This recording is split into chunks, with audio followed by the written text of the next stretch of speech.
বুবু কোথায় এখন? বুবু কই কই রে, বুবু কই কই রে, বুবু গেছে মোদি দাদার বাড়িতে।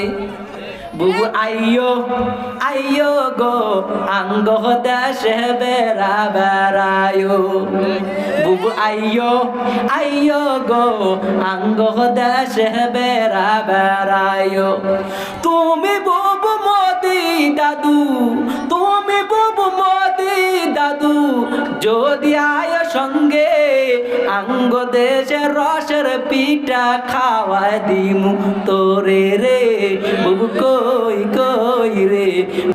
প্রতিদিন যদি কোনো বান্দা ফজরের নামাজের পর সূরা ইয়াসিনের তেলাওয়াত করে রে মুমিন, আপনাদের দিলের তামান্না কি এই মানুষ মরলে জান্নাতে যাবে না জাহান্নামে যাবে?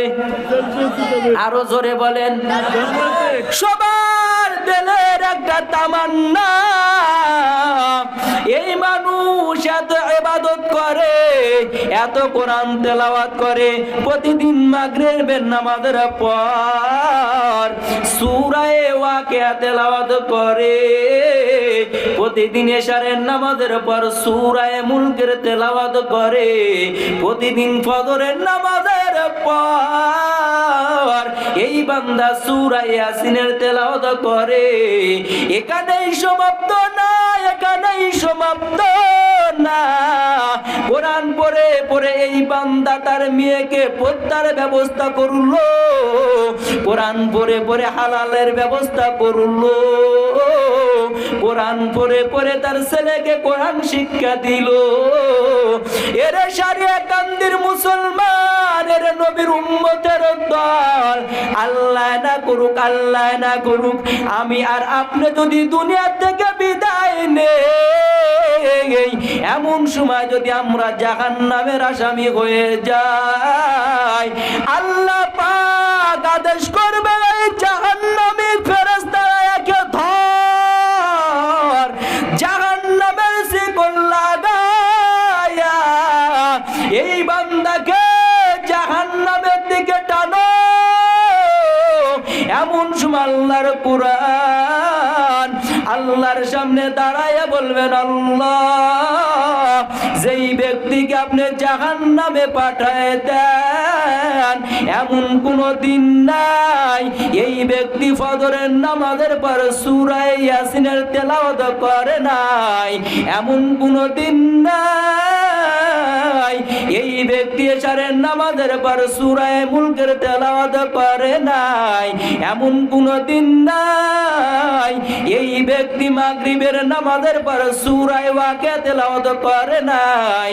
আল্লাহ গো, আল্লাহ গো,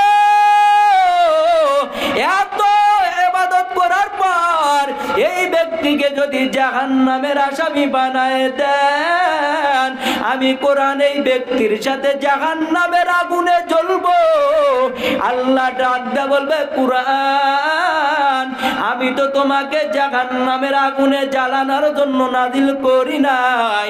আল্লাহর কুরআন আল্লাহকে ডেকে ডেকে বলবেন, দয়ার মালিক, যেই ব্যক্তিকে জাহান্নামের বিল পাস করেছে এই ব্যক্তি তো আমি কোরআনকে মহব্বত করতো, আমি কোরআনকে বলা আদর করতো, কোরআনওয়ালাকে ভালোবাসতো, কোরআনওয়ালার সাথে সম্পর্ক গড়াইতো। আল্লাহর কোরআন যখন আল্লাহর কাছে আরজি করবি রে পাগল, আল্লাহ ডাক দে বলবে, কোরআন তুমি যেই জাহান্নামীর জন্য সুপারিশ করো রে, তুমি কোরআনের খাতিরে বরকতে আমি এই জাহান্নামীকে জাহান্নামের খাতা থেকে নাম কাটিয়া আমি আল্লাহ বিনা হিসাবে বান্দাকে জান্নাতি মেহমান বানায় দিলাম। अल्लाह अल्लाह क्या मुबारक नाम है, अल्लाह अल्लाह आशिकों का काम है, अल्लाह अल्लाह निसा शेर निस्तो नाम शीर शाकर में कुनद जानम ता বুঝে থাকলে বলেন কোরআনের দাম আল্লাহর আদালতে আছে না নাই? আছে। মনিটরটাই দিতে। কোরআনের দাম আল্লাহর আদালতে আছে না নাই? যদি এই কোরআনের দাম আল্লাহর আদালতে থেকে থাকে, যদি কোরআন ওয়ালার সাথে সম্পর্ক গড়াইতে পারেন, কাল কিয়ামতের ময়দানে আল্লাহ পাকের আদালতে সুপারিশ করে জান্নাতে যাওয়ার ওসিলা হবে কি হবে না? আরো জোরে বলেন। এই কোরআন নাযিল করছেন কে? আরো জোরে। আল্লাহ। জান্নাত বানাইছেন কে?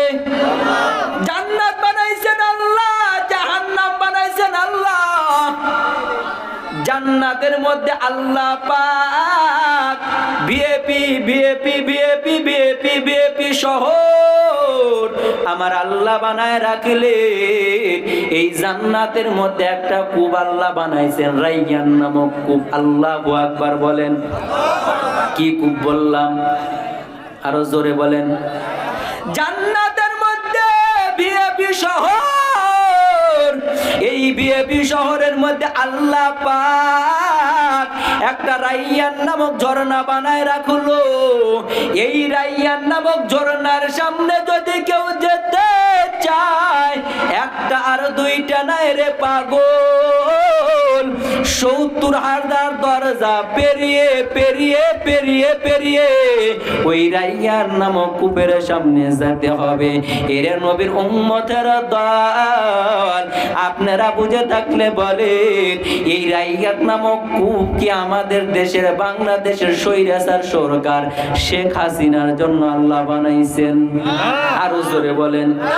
শেখ হাসিনার জন্য যদি রাইয়ান নামক ঝর্ণা আল্লাহ না বানায়, তাহলে এমপি মন্ত্রী মিনিস্টারের জন্য বানাইছেন। আল্লাহ কয় না, গোলাম না, এই রাইয়ান নামক ঝর্ণা আমি আল্লাহ এমপির জন্য বানাই নাই, মন্ত্রীর জন্য বানাই নাই, মিনিস্টারের জন্য বানাই নাই, আমি আল্লাহ ওসির জন্য বানাই নাই, ডিসির জন্য বানাই নাই।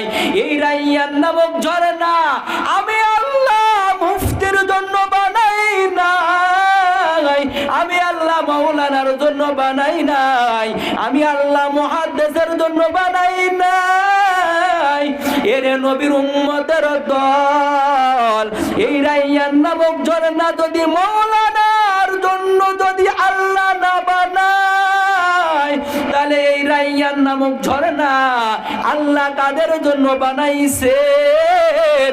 যারা বাইতুল্লাহর কিনারা লাব্বাইকের আওয়াজ দিল, ওই হাজির জন্য বুঝি আল্লাহ রাইয়ান নামক ঝর্ণা বানাইছেন।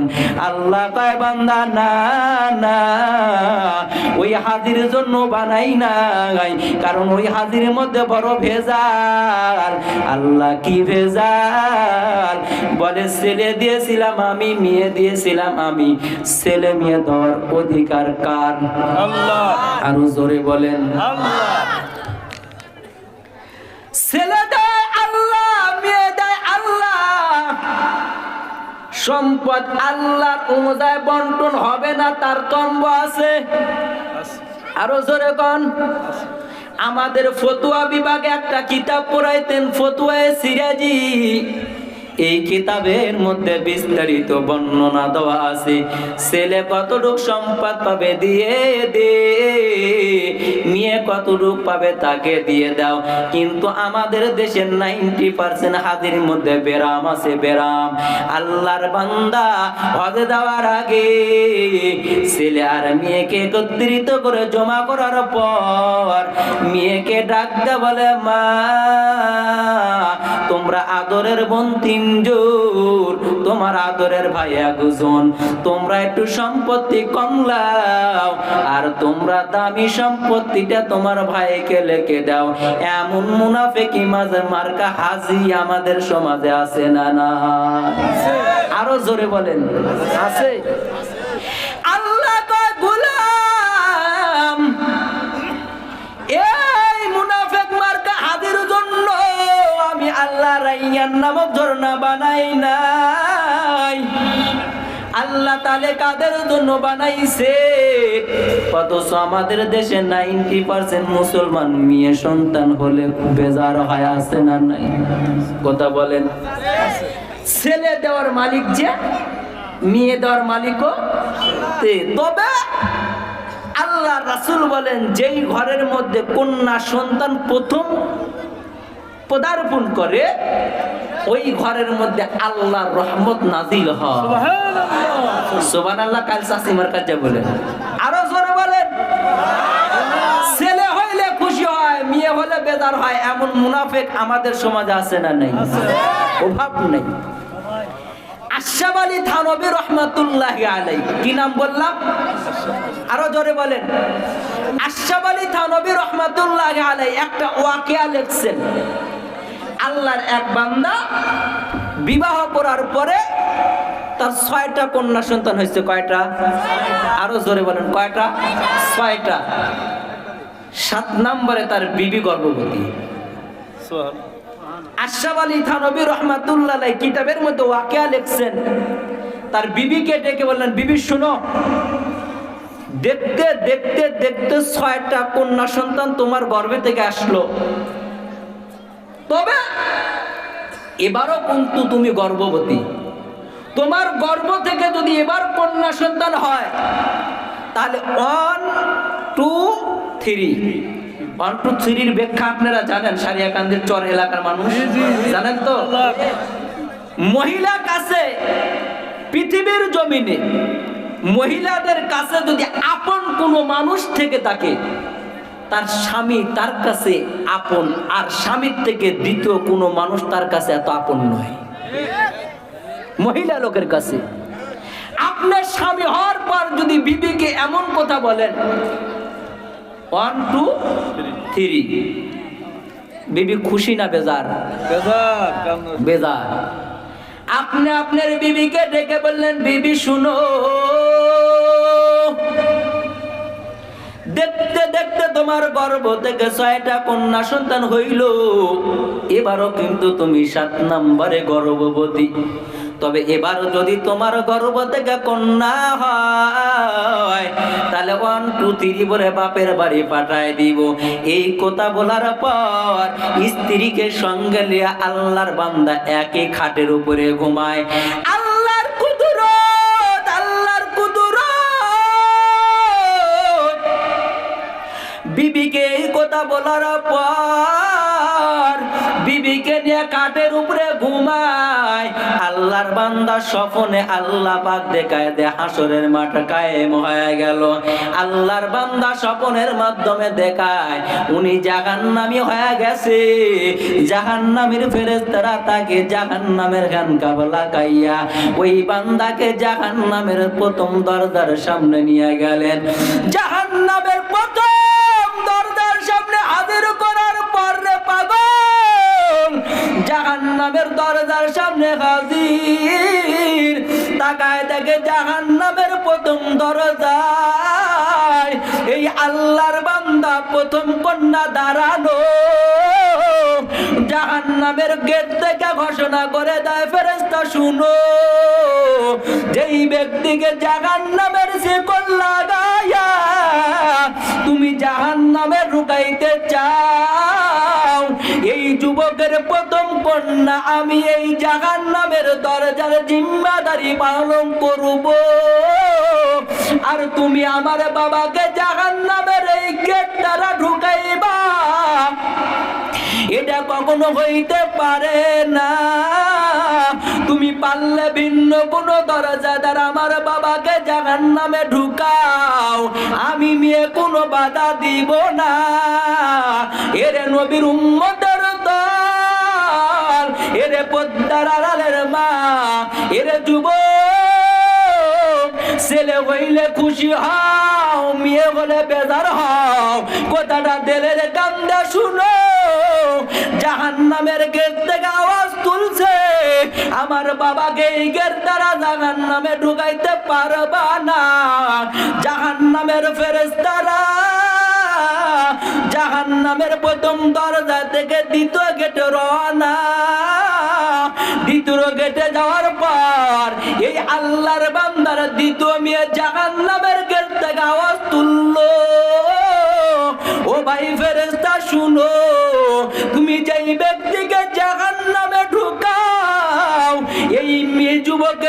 নাম্বার কন্যা আমি, এই জাহান্নামের দ্বিতীয় গেটের জিম্মাদারি পালন করব। আর তুমি আমার বাবাকে এই গেট দ্বারা জাহান্নামে ঢুকাবে হবে না, তুমি পারলে ভিন্ন কোন দরজা দ্বারা ঢুকাও। এরে নবীর উম্মতের দল দ্বিতীয় গেটে যাওয়ার পর 3 নাম্বার মেয়ে একটাই বক্তব্য দিয়ে দিলেন। 3 নাম্বার মেয়ে এই কথায় উত্তর দিলেন। 3 নাম্বার গেট থেকে ঘুরলেন। 4 নাম্বার গেটে যাওয়ার পর 4 নাম্বার মেয়ে জাহান্নামের 4 নাম্বার গেটে দাঁড়ানো। 4 নাম্বার মেয়ে ডাক দেয়া বলে, ফেরেশতা শুনো, এই যুবকের আমি 4 নাম্বার কন্যা, এই জাহান্নামের 4 নাম্বার গেটের দায়িত্ব পালন করব। আর তুমি আমার বাবাকে গেট দ্বারা ঢুকাবে হবে না, পারলে ভিন্ন কোন দরজা দিয়ে ঢুকাও, আমি মেয়ে বাধা দিব না। এর নবীর উম্মতের দল দেখতে দেখতে 5 নাম্বার গেটে হাজির। তাকায় দেখে 5 নাম্বার মেয়ে 5 নাম্বার দরজা দাঁড়ানো।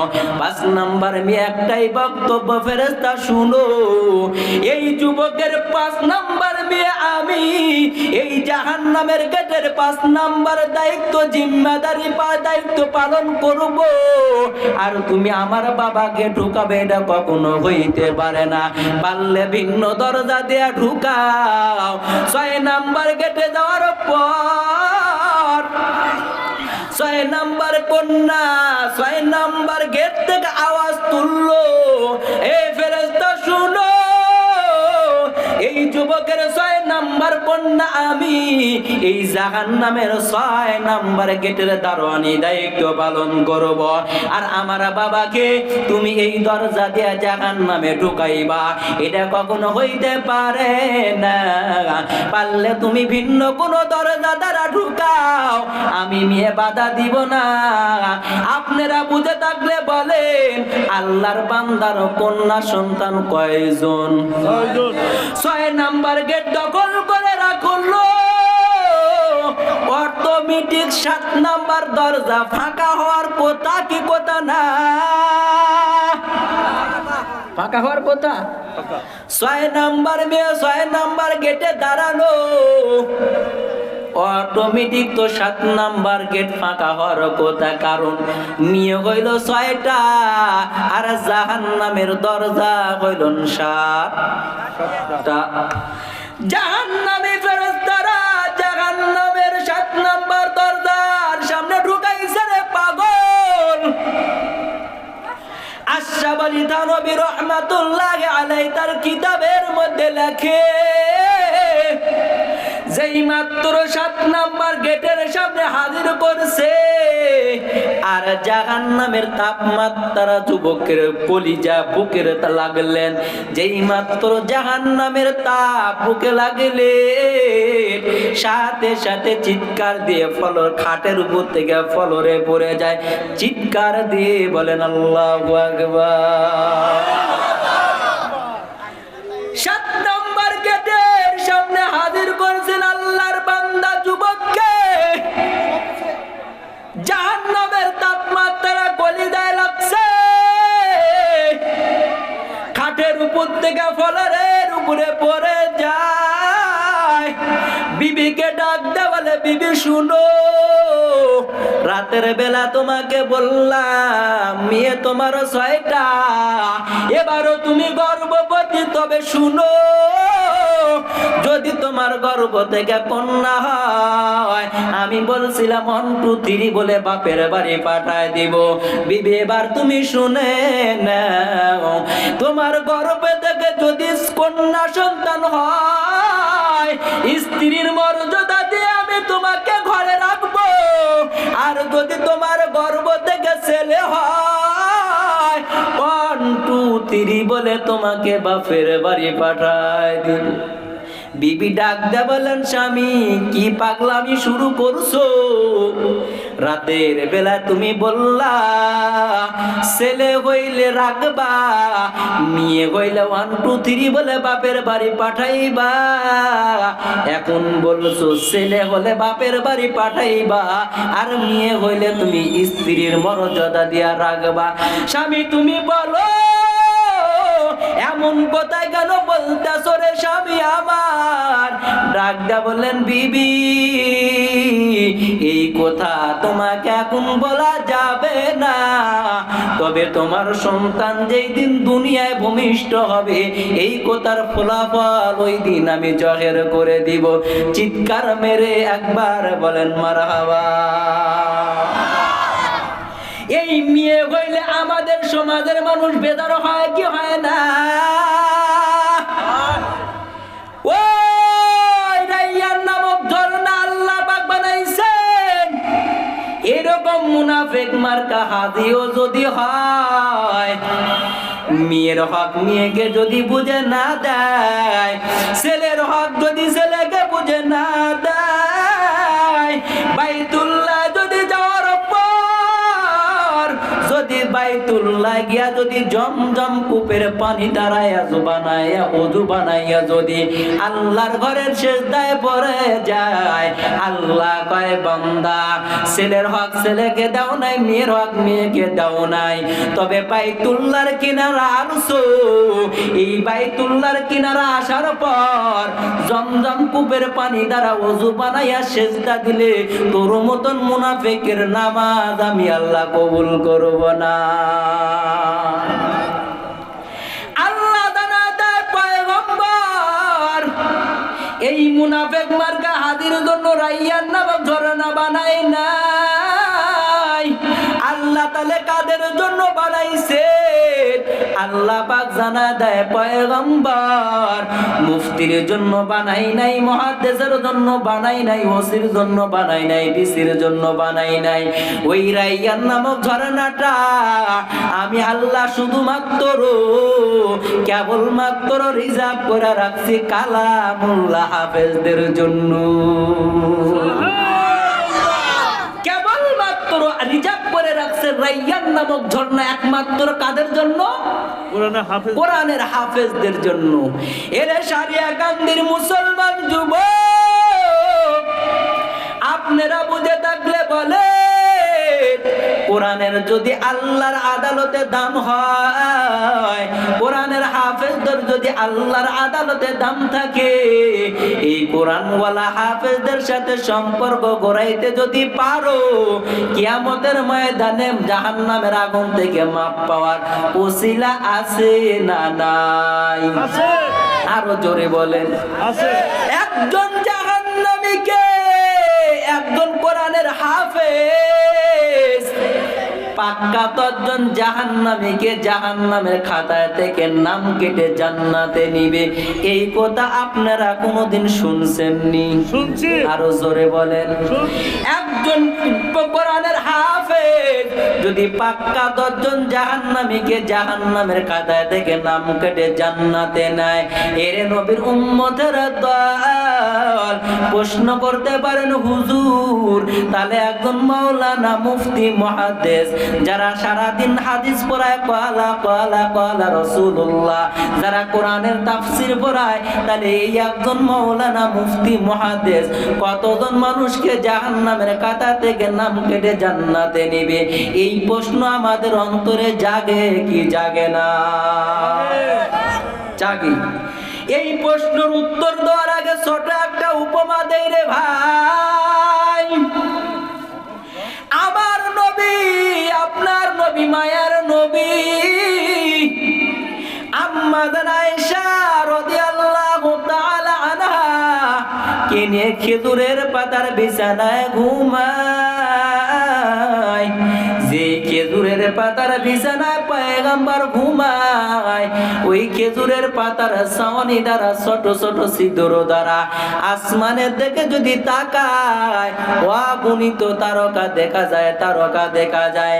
আমার নবী, আপনার নবী, মায়ার নবী আমার আম্মা জান আয়েশাকে ডেকে বলেন, ও আয়েশা ওই যে আকাশের দিকে তাকায় দেখো, খেজুরের পাতার ছিদ্র দ্বারা, ছাওয়ানি দ্বারা আকাশের দিকে তাকালে অগণিত তারকা দেখা যায়। ওরে আয়েশা, তুমি কি বলতে পারবা এই তারকা পর্যন্ত নেক আমার কোন সাহাবীর? আম্মা জান আয়েশা রাদিয়াল্লাহু তাআলা আনহা মনে মনে ভাবলেন, নবীর যতগুলা সাহাবী আছে এই সাহাবীদের মধ্যে সবচেয়ে এক নাম্বার মানের সাহাবী হইলেন আমার বাবা আবু বকর। হয়তো আমার বাবা আবু বকরের কথায় নবী বলবেন। আম্মা জান আয়েশা চুপ করে থাকলেন, কোনো কথা বলে না।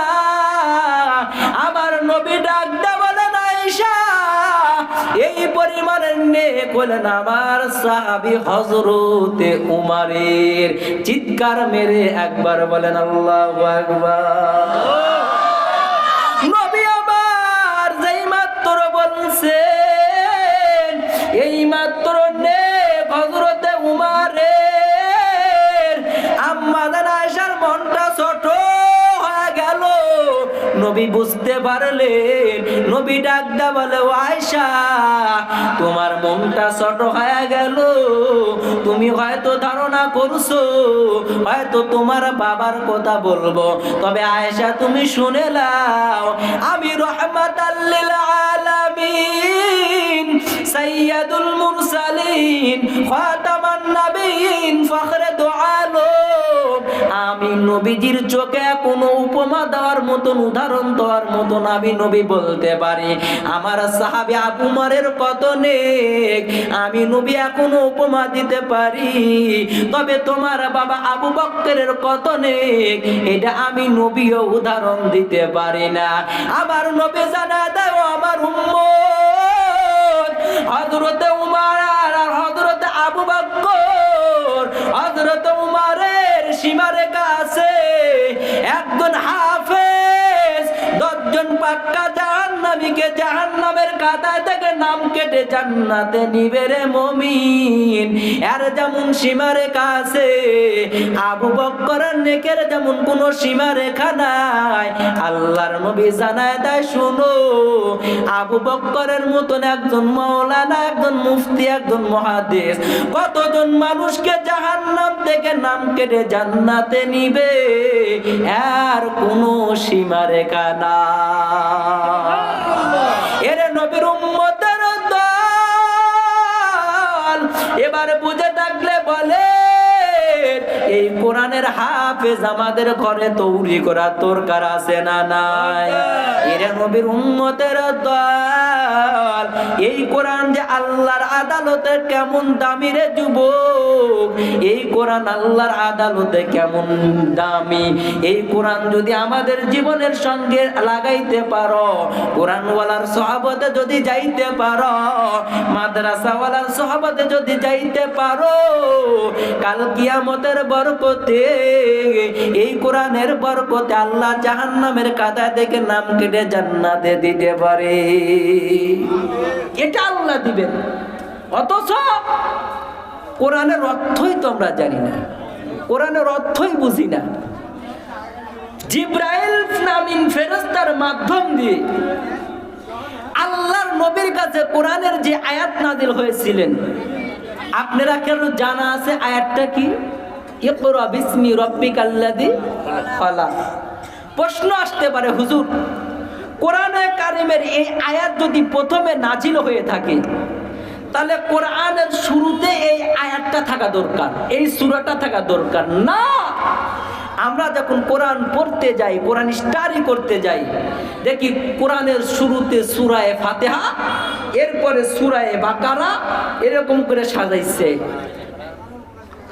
বিস্তারিত না বলে শুধু মূলটা বলি। এই সূরায়ে ফাতিহার আগে একটা আয়াত আছে, বলেন তো আয়াতটার নাম কি? বিসমিল্লাহির রহমানির রহিম। উলামায়ে কেরাম তাফসীরের মধ্যে লিখছেন, পুরা কোরআনের মধ্যে যা আছে এই বিসমিল্লাহর মধ্যে তাই আছে। সুবহানাল্লাহ। খুব সংক্ষেপে বুঝেন, এই বিসমিল্লাহর তাফসীর বর্ণনা করতে গিয়া ইমাম ফখরুদ্দিন রাজি রহমাতুল্লাহ আলাইহি তাফসিরে কাবিরের মধ্যে একটা ওয়াকিয়া টানছেন। আমি এবং আপনি যেমন বাংলাদেশের মুসলমান, ওই সময় হযরত ওমর মদিনার প্রেসিডেন্ট, মদিনার পার্শ্ববর্তী দেশ রোম দেশ, এই পার্শ্ববর্তী দেশ রোম দেশ, ওই দেশের রাজা ছিলেন ইহুদি। কি বললাম? ইহুদি। এই দেশের বাদশার একটা রোগ ছিল মাথা ব্যথা। কোনো ক্রমে মাথা ব্যথা ভালো হয় না। এত চিকিৎসা করে, এত ট্রিটমেন্ট করে, এত কবিরাজের পানি পোড়া তেল পোড়া, কোনো ক্রমে মাথা ব্যথা ভালো হয় না। ওনার খাদেমকে একদিন ডেকে বললেন, শুনো, আমি রোম দেশের প্রেসিডেন্ট, আমার টাকার অভাব নাই, ক্ষমতার অভাব নাই, কিন্তু আমি এত চিকিৎসা করি, আদৌ পর্যন্ত আমার মাথা ব্যথা ক্লিয়ার হয় না। দেখো, মুসলমানদের খলিফা হযরত ওমরের কাছে যাও, মুসলমানদের খলিফার কাছে গিয়ে আমি প্রেসিডেন্টের কথা বলো, আমি খলিফার কথা বলার পর আধ্যাত্মিক জগতের বাদশা হযরত ওমর কোনো চিকিৎসা দেয় কিনা। নেতায় যদি কোনো সায়েন্সকে অর্ডার করে, তার কি নুঙ্গি ঠিক থাকে? আপনারা রাগ করতেছেন? রোম দেশের প্রেসিডেন্ট তার গোলামকে ডেকে বললেন, শুনো, আধ্যাত্মিক জগতের বাদশাহ হযরত ওমর মদিনার দুলা উড়াইয়া উড়াইয়া দ্রুতগামী ঘোড়ার উপরে চড়াইয়া মদিনার মধ্যে প্রবেশ করলেন। আল্লাহু আকবার।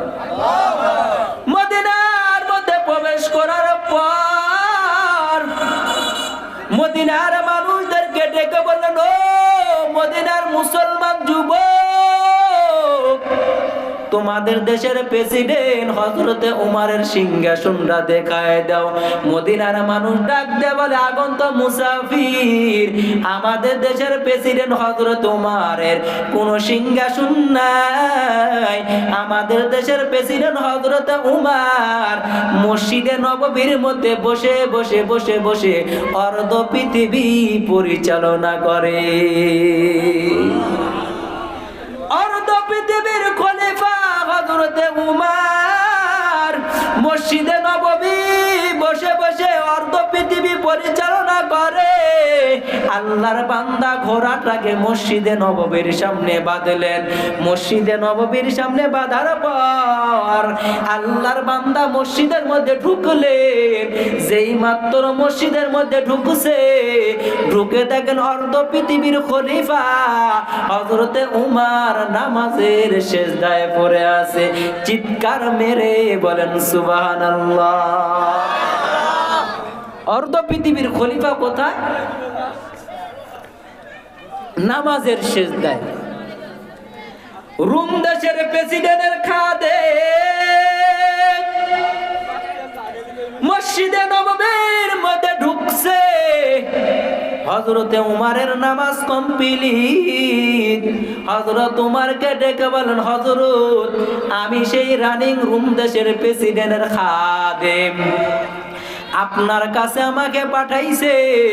আমাদের দেশের প্রেসিডেন্টের একটা রোগ আছে, মাথা ব্যথা।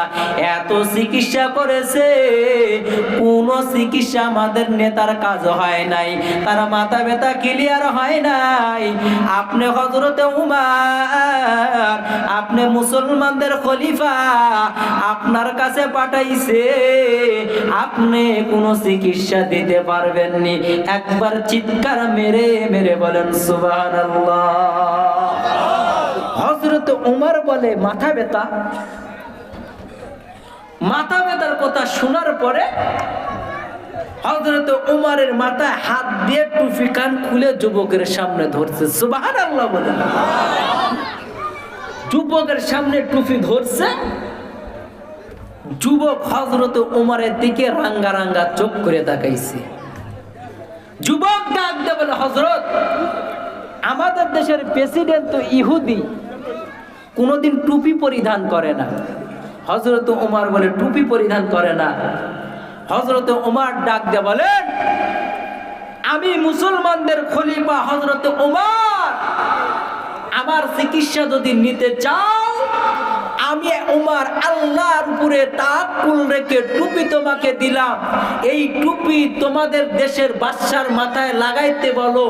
আমি উমর আল্লাহর উপর তাওয়াক্কুল রেখে বললাম, ইনশাআল্লাহ তোমাদের দেশের বাদশার মাথায় ব্যথা ক্লিয়ার হয়ে যাবে। হযরত উমরের কথা শোনার পর রোম দেশের প্রেসিডেন্টের গোলাম কয়েকদিন দীর্ঘ পথ সফর করে আপনার দরবারে আসলাম, টুপিখানা নিয়ে যাই, আমাদের দেশের বাচ্চার মাথায় লাগাইতে বলি, দেখি বাচ্চা লাগায় কিনা। যেই মাত্র টুপিখানা নিয়ে রোম দেশের মধ্যে 3 দিন মদিনার ধুলা উড়াইয়া মদিনায় মুনব্বরা থেকে যখন রোম দেশের মধ্যে চলে গেলেন, এর নবীর উম্মতের দল রোম দেশের মধ্যে যাওয়ার পর বাদশা ডাক দে বলে, আধ্যাত্মিক জগতের বাদশা হযরতে উমর কোন চিকিৎসা দিয়েছে নাকি? এই কথা বলার সাথে সাথে পকেটের মধ্যে থেকে টান দিয়া টুপি কান বের করে রাজার সামনে ধরছে, চিৎকার মেরে বলেন আল্লাহু আকবার। রোম দেশের প্রেসিডেন্ট তার গোলামের দিকে রাঙ্গা রাঙ্গা চোখ করে তাকাইছে, এই তুমি কি বলো নাই আমি ইহুদি, আমি টুপি পরিধান করি না? খাদেম ডাক দে বলেন, হযরত আমি আধ্যাত্মিক জগতের বাদশাহ ওমরকে প্রশ্ন করেছিলাম, ওমর বলেছেন, আধ্যাত্মিক জগতের বাদশাহ হযরত ওমর বলেন, ওমরের চিকিৎসা যদি নিতে চাও, ওমরের টুপি তোমাদের বাদশার মাথা লাগাইতে বলো। আমি ওমর আল্লাহর উপরে তাওয়াক্কুল রেখে বললাম, ইনশাআল্লাহ ইনশাআল্লাহ ইনশাআল্লাহ তোমাদের দেশের বাদশার মাথা ব্যথা ক্লিয়ার হয়ে যাবে। বাদশা মনে মনে ভাবে, আমি তো ইহুদি, টুপি পরিধান করি না। বাদশা মনে মনে বলে, দাও টুপিখানা দাও। টুপিখানা নিয়ে আস্তে করে কামরার ভিতরে গিয়া মাথায় টুপি লাগাইছে। ইমাম ফখরুদ্দিন রাজি রহমাতুল্লাহি আলাইহি তাফসিরে কাবিরের মধ্যে লেখেন, বাদশা যেই মাত্র টুপিখানা মাথায় লাগায়, টুপি লাগানোর সাথে সাথে চোখের মিনিশে মাথা ব্যথা ক্লিয়ার। যেই মাত্র বাচ্চা মাথায় টুপি লাগায় রে পাগল, টুপি লাগানোর সাথে সাথে মাথা ব্যথা ক্লিয়ার। আর টুপি যখন খুলে সাথে সাথে মাথা ব্যথা শুরু হয়। আধ্যাত্মিক জগতের বাদশা হযরতে উমরের টুপি পাওয়ার পর যখন মাথায় লাগায়, টুপি লাগানোর সাথে সাথে মাথা ব্যথা ক্লিয়ার। আর টুপি লাগাইলে মাথা ব্যথা ক্লিয়ার, টুপি খুললে মাথা ব্যথা শুরু। ইমাম ফখরুদ্দিন রাজি রহমাতুল্লাহি আলাইহি তাফসিরে কাবিরের মধ্যে লেখেন, বাদশা তার খাদেমকে ডেকে বলেন, শুনো খাদেম, এই টুপি মাথায় লাগাইলে মাথা ব্যথা ক্লিয়ার, আবার টুপি খুললে মাথা ব্যথা শুরু। তবে টুপির মধ্যে কি লেখা এটা আমি বাদশাও পড়তে পারি না। টুপি প্রথম লাগাইতে চায় না, টুপি প্রথম লাগাইতে চায় না। টুপি লাগানোর কারণে মাথা ব্যথা ভালো, আর টুপি খুলতে চায় না। তার খাদেমকে ডেকে বলল, খাদেম শুনো, আমার দরবারে 2টা আলেম আছে, তৌরাতের আলেম আছে, ইনজিলের আলেম আছে। এই 2টা আলেমকে তুমি আমার দরবারে হাজির করো। এই 2টা আলেম থেকে আমি হযরতে উমরের দেওয়া টুপির বিধান নিতে চাই। আধ্যাত্মিক জগতের বাদশা হযরতে উমর টুপি দিছে, দেওয়ার কারণে মাথা ব্যথা ক্লিয়ার। তৌরাতের আলেমকে ডাকছেন, ইঞ্জিলের আলেমকে ডাকছেন, তৌরাতের আলেমকে টুপি কানা ধরায় দেয়, মাওলানা বলো, তুমি বলো এই টুপির মধ্যে কি লেখা আছে? তৌরাতের আলেম টুপি কানা লিয়া ডাক দেয়, বলেন রাজা আপনি এই টুপি পেয়েছেন কোথায়? আল্লাহু আকবার বলেন। রাজা বলেন আমি টুপি পেয়েছি কোথায় এই প্রশ্ন তোমাকে বলি নাই, তুমি বলো টুপির মধ্যে কি লেখা?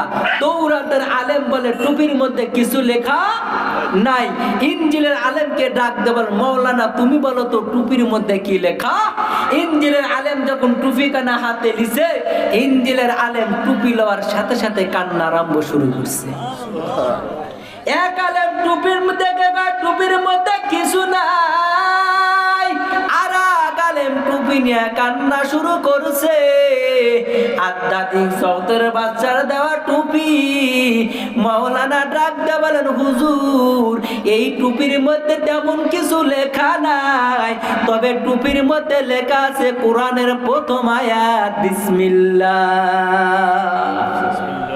রাজা ডাক দিয়ে বলে তোমরা শুনো, কোরআনের একটা আয়াত যদি টুপির মধ্যে লেখা থাকার কারণে যদি এই টুপি মাথায় লাগানোর বরকতে মাথা ব্যথা ক্লিয়ার হয়, আমার দিল বলে যদি আমি মুসলমান হওয়ার পর যদি কোরআনটা জীবনের বিধান বানায় নিতে পারি, এই কোরআন দিয়ে যদি নিজের রাষ্ট্রীয় জীবন পরিচালনা করতে পারি, এহ জগৎ আর পর জগৎ কোন জগতে মাথা ব্যথা থাকতে পারে না। রাজা ক্ষমতায়, হযরতে উমরের দেওয়া টুপি পরে চিন্তা করে উমরের টুপি পরে যদি মাথা ব্যথা ক্লিয়ার হয়, এই দেশ আমি আর চালাইতাম না। লোকজনকে ডাক দেওয়া বলে তোমাদের দেশের ক্ষমতা আমি এক্ষুন ছেড়ে দিলাম। খুব শর্টে বলি, আধ্যাত্মিক জগতের বাদশার কাছে যে হযরত উমরের কাছে যে আমি উমরের হাতে হাত রেখে নবীর কালেমা পড়ে মুসলমান হব। রোম দেশের প্রেসিডেন্ট হযরতে উমরের টুপি পরে মুসলমান হয়ে জন্য রোম দেশ থেকে মদিনায় মুনব্বরায় এসে মদিনার মানুষদেরকে ডেকে ডেকে বলেন, ও মদিনার মানুষ, তোমাদের দেশের বাদশাহ হযরত উমরের সিংহাসন কোথায়? বলে আমাদের দেশের বাদশাহ হযরত উমরের কোনো সিংহাসন নাই, তবে আমাদের দেশের বাদশাহ হযরত উমর ওই মদিনার মসজিদে নববীর মধ্যে বসে বসে অর্ধ পৃথিবী পরিচালনা করেন। হযরত উমরের সামনে রোম দেশের বাদশাহ যাওয়ার পরে খুব শর্টে বলি, যাওয়ার পরে ডাক দেবেন, হযরত কয়েকদিন আগে আমার এক খাদেমকে আপনার দরবারে পাঠাইছিলাম, চিকিৎসা স্বরূপ একটা টুপি আপনি দিয়েছিলেন, এই টুপি মাথায় লাগানোর কারণে আমার মাথা ব্যথা ক্লিয়ার হয়েছে, আমার ইয়াকিন আর বিশ্বাস হয়ে গেছে যদি আমি আপনার হাতে হাত রেখে যদি নবীর কালেমা পড়ে মুসলমান হইতে পারি, এহ জগৎ আর পর জগতে কোন জগতে মাথা ব্যথা থাকতে পারে না। এই জন্য আমি আপনার কাছে আসলাম। ও নবীর সাহাবী আপনি হযরত উমর, আপনি আপনার হাতে হাত রেখে নবীর কালেমা পড়ে মুসলমান বানায় দেন। আপনারা বুঝে থাকলে বলেন তো, রোম দেশের প্রেসিডেন্ট যদি উমরের টুপি পরে কালেমা পরে মুসলমান হয়, এই দেশ চালানোর জন্য সরকার নিয়োগ দেওয়া দরকার আছে না নাই? আছে। যেমন আমাদের দেশের সরকার ক্ষমতা ছাড়তে চায়, কিন্তু বাংলাদেশের জনগণ, তৌহিদি জনতা, ছাত্র ভাইয়েরা এমন তারা নেই তারাইলো, এখন শেষে ভারতে গিয়া পালাইলো। ঠিক কিনা? বুবু কোথায় এখন? বুবু কই কই রে, বুবু গেছে মোদি দাদার বাড়িতে। বুবু কোথায়? বুবু কোথায়?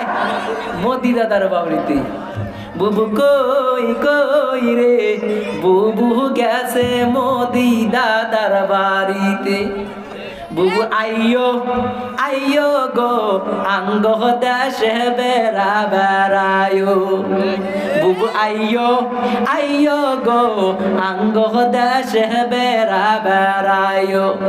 তুমি বুবু মোদি দাদু, তুমি বুবু মোদি দাদু, যদি আয় সঙ্গে আঙ্গ দেশের রসের পিঠা খাওয়ায় দিমু তোরে রে। বুবু কই কই রে, বুবু গেছে মোদি দাদার ছেলের ভাত খাওয়াইছে, খাওয়াই নাই। অথচ বলি গাইতেন কি, আমি কোরআন পড়ি, আমি তাহাজ্জুদ পড়ি, আমি আওয়াবিল পড়ি। একদিকে বুবু তুমি বলি গাইছো কোরআন পড়ো তাহাজ্জুদ পড়ো, আর একদিকে ওলামায়ে কেরামকে জেলের ভাত খাওয়াইছো। তোমার মতন মুনাফিক বাংলা জমিনে কেউ আছে? কেউ নাই। ক্ষমতা ছাড়তে চায় না, কিন্তু বাংলার জনগণ ক্ষমতা থেকে তাড়াইছে। আধ্যাত্মিক জগতের বাদশা হযরত উমরের টুপি পরে রোম দেশের প্রেসিডেন্ট মুসলমান হয়েছে। আপনারা বলেন তো, এখন এই দেশ পরিচালনা করার জন্য রাজা নিয়োগ দেওয়ার দরকার আছে না নাই? খুব সংক্ষেপে বলি, পরবর্তীতে একজন রাজা ওই সিংহাসনে বসছেন। সিংহাসনে বসার পরে দেখেন হযরতে উমরের টুপি পরে আমার আগেকার রাজা মুসলমান হয়েছে, কিন্তু উমরের নাম শুনলে আমার দিলের মধ্যে কম্পন সৃষ্টি হয়। আল্লাহু আকবার বলেন। এই রাজা ক্ষমতার বসে রোম দেশের মানুষদেরকে ডেকে বলেন, শুনো, তোমরা কেউ হযরত উমরকে চিনো? এক আল্লাহর বান্দা দাঁড়িয়ে বলেন, হযরত আমি চিনি। তাফসিরের মধ্যে ইমাম ফখরুদ্দিন রাজি রহমাতুল্লাহ আলাই ওই যুবকের নাম লিখছেন, নাম ছিল তোয়ালেহা। কি নাম বললাম? তোয়ালেহা। পরবর্তীদের সরকার ক্ষমতায় বসে মানুষদেরকে ডেকে বলছিলেন, শুনো, যদি উমরের কাল্লা কেটে যদি আমার দরবারে হাজির করতে পারো, তাহলে তোমাদেরকে লগত লগত 3টা পুরস্কার দিব। 1 নাম্বার পুরস্কার হইল, যদি এই দেশের প্রেসিডেন্ট হতে চাও, আমি তোমাদেরকে এই দেশের প্রেসিডেন্ট বানায় দিব। যদি এই দেশের সুন্দর মেয়েকে বিবাহ করতে চাও, আমি তোমাকে এই দেশের সুন্দরী নারীর সাথে বিবাহ দিয়ে দিব। এই দেশের 100 লাল ঘোড়া পুরস্কার দিব। তবে শর্ত কি, ওমরের কাল্লা কেটে আমার দরবারে হাজির করতে হবে। নাউজুবিল্লাহ। একজন বান্দা দাঁড়িয়ে গেছেন, আমি পারবো ওমরের কাল্লা কেটে মদিনায় আপনার কাছে হাজির করতে। শুনবেন ওমরের কাল্লা কাটার কথা।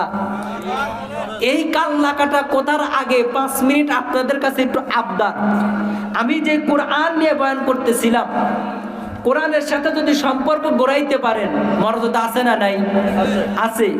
এই কোরআনের মাদ্রাসার জন্য, এই কোরআনের মাদ্রাসার জন্য আমি আপনাদের কাছে 5 মিনিট আবদার জানাবো। 10 পারেন, 20 পারেন, 1000 পারেন, 500 বলে পারেন, যে হুজুর আমি এই কোরআনের মাদ্রাসার জন্য, আমি আমার বাপ মার জন্য 5000 টাকা দান করব, এমন 5 জন লোককে দেখতে